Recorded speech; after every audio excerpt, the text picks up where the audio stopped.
En la provincia de Córdoba, Argentina, un ex senador es asesinado.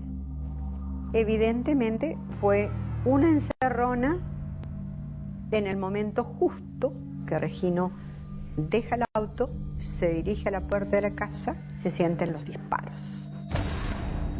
Hubo que hacer de nuevo todas las pericias con muchas irregularidades. Era todo hecho, había sido todo hecho como para que jamás se llegue a nada. 10 años después del crimen, el caso se reabre y las pericias de balística se convierten en el último recurso para resolver el asesinato del senador. La provincia de Córdoba está situada en la zona central de Argentina. Actualmente tiene una población de más de 3 millones de habitantes. Regino Maders, ingeniero y profesor universitario, ocupa un escaño en el Senado de la provincia durante 4 años como representante del partido Unión Cívica Radical. Terminado su mandato, Regino conjuga la docencia universitaria con la política. Maders había estado en la concentración del radicalismo, el cierre de campaña, en una esquina tradicional de Córdoba. Después pasó por la Universidad Tecnológica y de ahí emprendió el regreso a su domicilio particular en Parque Vélez Arfield. Golpearon la puerta a unos vecinos de Regino avisándome que lo habían baleado. No era frecuente en esa época que hubiera asaltos, ni robos, ni ese tipo de cosas, pero yo digo, bueno, lo habrán querido robar y él se habrá resistido. Pasé por la casa de él, estaba la policía, los móviles policiales, pregunté, me dice, ¿cómo está mi hermano? ¿Está grave? Me dijeron, está en el hospital de urgencia. Regino Maders ingresa a terapia intensiva. Susana, su mujer y su hermana Teresa tratan de buscar una explicación a lo ocurrido. Los ojos de Susana los tengo totalmente grabados, ¿no? La palidez, la angustia, los ojos grandes mirándome, como preguntando qué pasa, como no entender nada. Sale la médica de guardia que le habían intentado resucitar, hacer lo que reaccionara, pero que estaba muerto. Nos explicó que una bala había atravesado la aorta abdominal y la otra los 2 pulmones, que inmediatamente murió, las 2 mortales. Y yo le dije, bueno, por favor, no me diga más. Guillermo Johnson es el fiscal asignado a investigar el hecho. Cuando yo llego, que son 4 horas o 5 horas después de ocurrido, teníamos 2 proyectiles de calibre milímetro muy perfectamente conservados, que son los que atraviesan el cuerpo de la víctima y pegan en la puerta de la casa. Pero esa arma nunca se ubicó. Yo dispongo que toda arma que sea secuestrada por la policía en distintos hechos fuera peritada y comparada con esos proyectiles. Esos disparos ingresaron desde un recorrido desde atrás hacia adelante, desde derecha a izquierda, y interesaron órganos vitales que produjeron la muerte. Y también en el mismo sector se secuestra un proyectil cuyo calibre no se pudo determinar después porque estaba muy deformado en la vivienda que está al frente de la casa de Maders. Se investigó la posibilidad de que hubiera habido en ese momento un disparo cruzado o algún vecino que hubiera visto y que hubiera salido en defensa de Maders. La primera autopsia fue un real desastre. Parecía un mercado persa el lugar. Estaba todo el mundo dentro de la sala de autopsia. Bueno, ahí se corrobora cómo muere él, con 2 proyectiles que le atravesan, sobre todo uno que le atraviesa la aorta pulmonar y a él que se muere desangrado ahí en la puerta.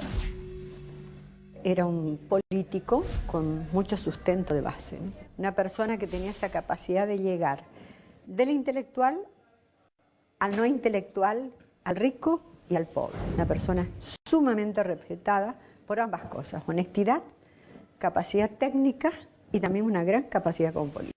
A pocas horas de haber ocurrido el hecho, comienzan a barajarse las primeras suposiciones. Desde un comienzo de la investigación surgían distintas hipótesis.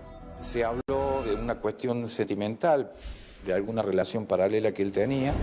En Argentina, Regino Maders, un respetado político de la provincia de Córdoba, es ultimado a balazos al llegar a su casa.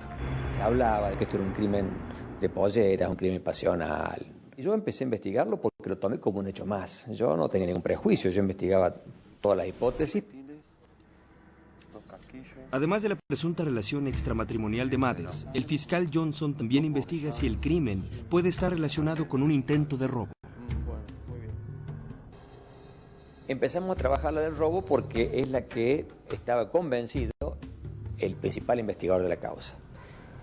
Pero había cosas que no se agarraba porque quienes, digamos, cometen el hecho no se sepan absolutamente nada del lugar. A medida que fue avanzando la investigación, nosotros nos dábamos cuenta que por lo menos el juez estaba orientando la investigación hacia algo mucho más complicado que un simple episodio de robo como habitualmente ocurre. Mathers regresa a la empresa provincial de energía de Córdoba, la EPEC, donde había trabajado en el pasado.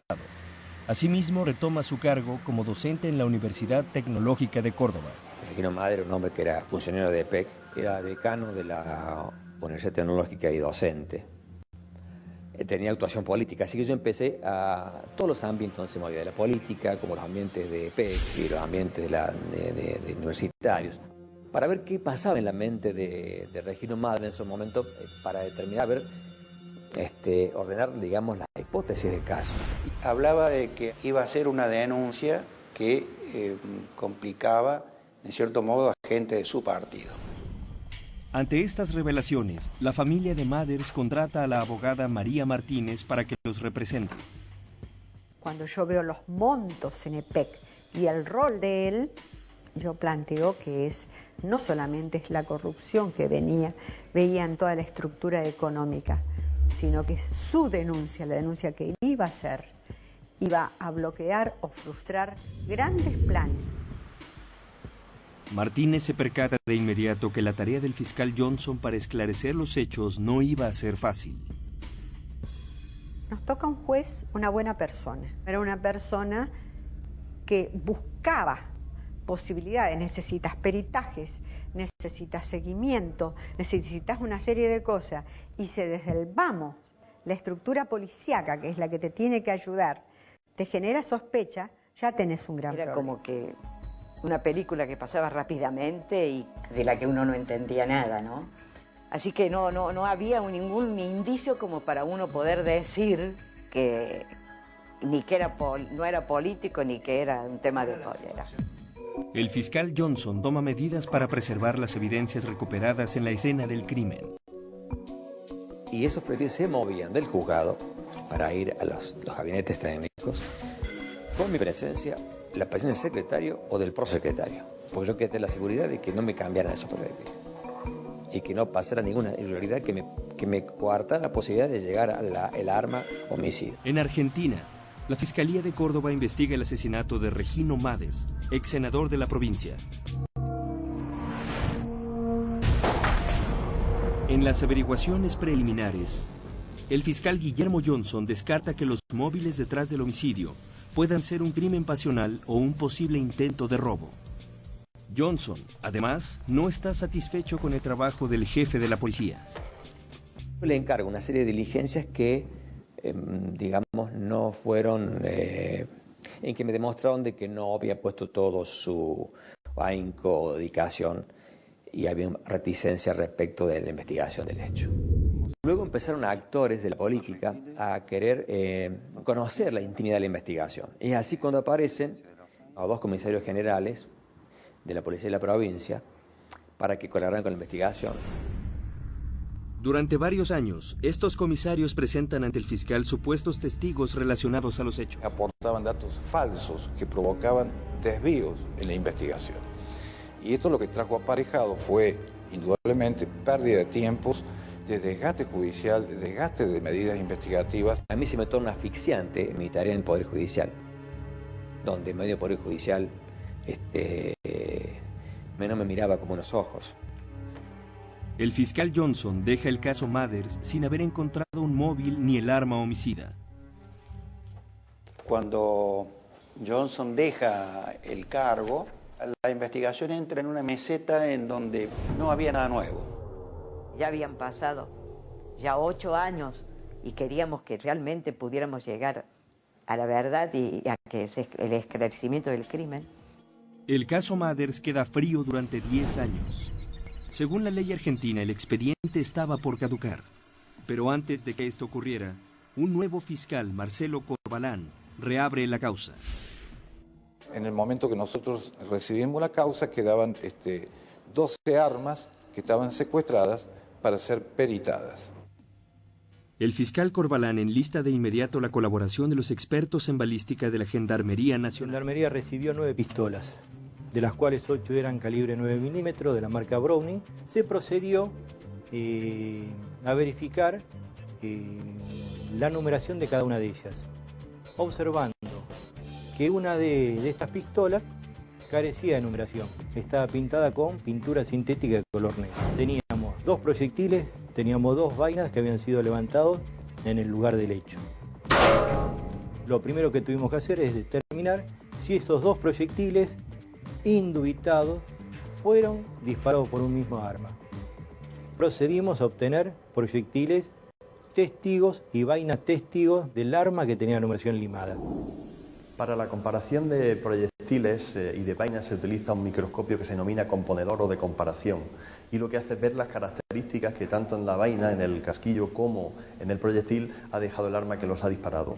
Cada instrumento que dispara proyectiles, cada pistola, cada fusil, cada ametralladora, produce características que son exclusivas de ese... Perfecto, no hay dudas. Se corresponden los proyectiles con el arma. Pudimos determinar que esos 2 proyectiles efectivamente habían sido disparados por un mismo arma, al igual que las 2 vainas. Seguía a hacer el cotejo de las 2 vainas. Esta prueba, sin embargo, no arroja los resultados que los peritos esperaban. Existían diferencias en las huellas que deja el aguja percutora de una pistola. No éramos muy optimistas por los resultados que pudiéramos obtener, porque es conocido que los hechos de homicidios se descubren en forma inmediata y mientras más pasa el tiempo se va modificando todo el cuadro probatorio y es más difícil esclarecer. En Argentina, 10 años después del asesinato de un ex senador provincial, expertos en balística creen haber logrado identificar al arma homicida. Sin embargo, las vainas presuntamente disparadas por la Browning 9 milímetros en cuestión parecen ser diferentes. Esta situación presentaba 2 posibilidades. La primera y más desalentadora, que las cápsulas no pertenecieran al arma que había disparado los 2 proyectiles. Pero también que había la posibilidad de que o bien se hubieran cambiado las cápsulas o bien se hubiesen modificado alguna de las piezas de la pistola. Los peritos deciden revisar el percutor del arma.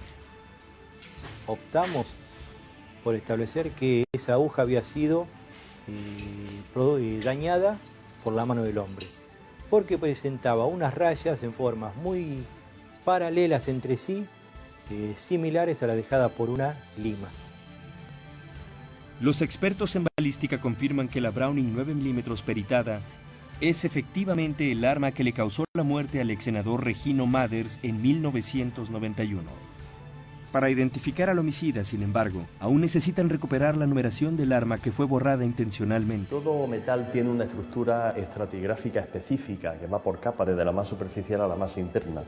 Y cuando un metal se manipula de una manera determinada, como puede ser para cambiar la numeración de un arma, las alteraciones no solo se quedan en la superficie, sino que penetran de una manera específica hacia el interior. Y por lo tanto, a partir de ahí se puede observar ese tipo de cambio o de manipulación. Se le hizo a esa pistola un revenido químico, que es someter las piezas metálicas en los sectores donde estaba la numeración al accionar de unas sustancias químicas.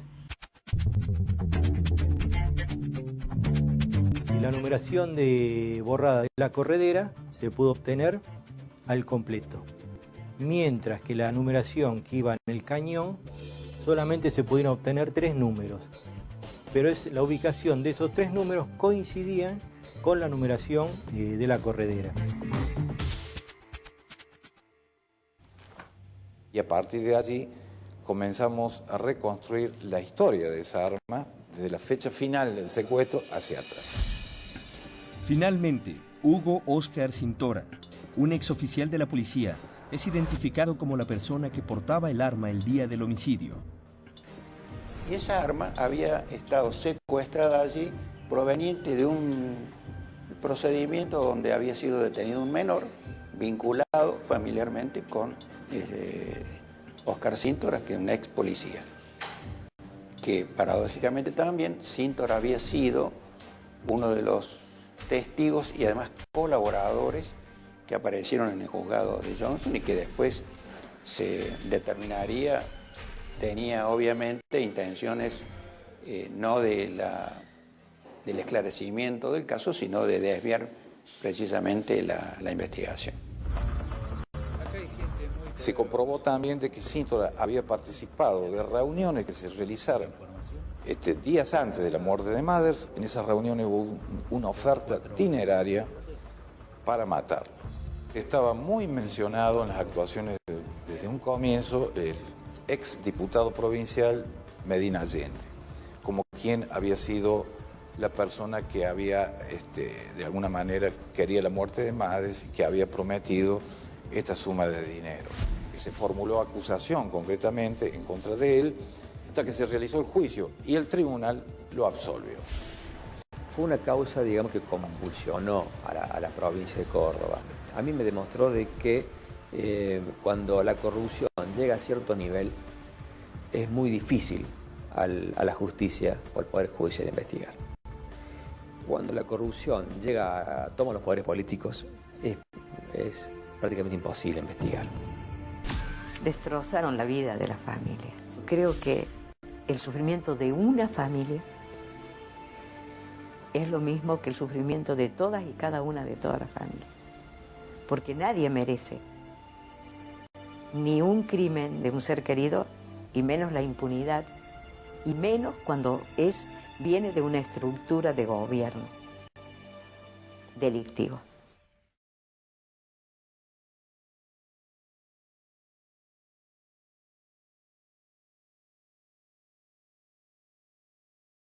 En la provincia de Córdoba, Argentina, un ex senador es asesinado.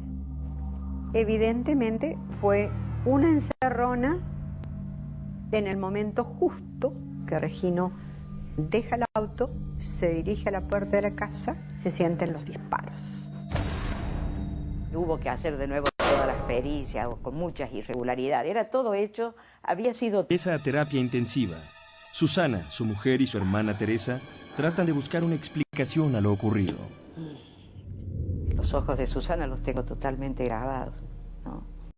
La palidez, la angustia, los ojos grandes mirándome, como preguntando qué pasa, como no entender nada. Sale la médica de guardia que le habían intentado resucitar, todo hecho como para que jamás se llegue a nada. 10 años después del crimen, el caso se reabre y las pericias de balística se convierten en el último recurso para resolver el asesinato del senador. La provincia de Córdoba está situada en la zona central de Argentina. Actualmente tiene una población de más de 3 millones de habitantes. Regino Mathers, ingeniero y profesor universitario, ocupa un escaño en el Senado de la provincia durante 4 años como representante del partido Unión Cívica Radical. Terminado su mandato, Regino conjuga la docencia universitaria con la política. Mathers había estado en la concentración del radicalismo, el cierre de campaña, en una esquina tradicional de Córdoba. Después pasó por la Universidad Tecnológica y de ahí emprendió el regreso a su domicilio particular en Parque Vélez Arfield. Golpearon la puerta a unos vecinos de Regino avisándome que lo habían baleado. No era frecuente en esa época que hubiera asaltos, ni robos, ni ese tipo de cosas, pero yo digo, bueno, lo habrán querido robar y él se habrá resistido. Pasé por la casa de él, estaba la policía, unos móviles policiales, pregunté, me dice, ¿cómo está mi hermano? ¿Está grave? Me dijeron, está en el hospital de urgencia. Regino Mathers ingresa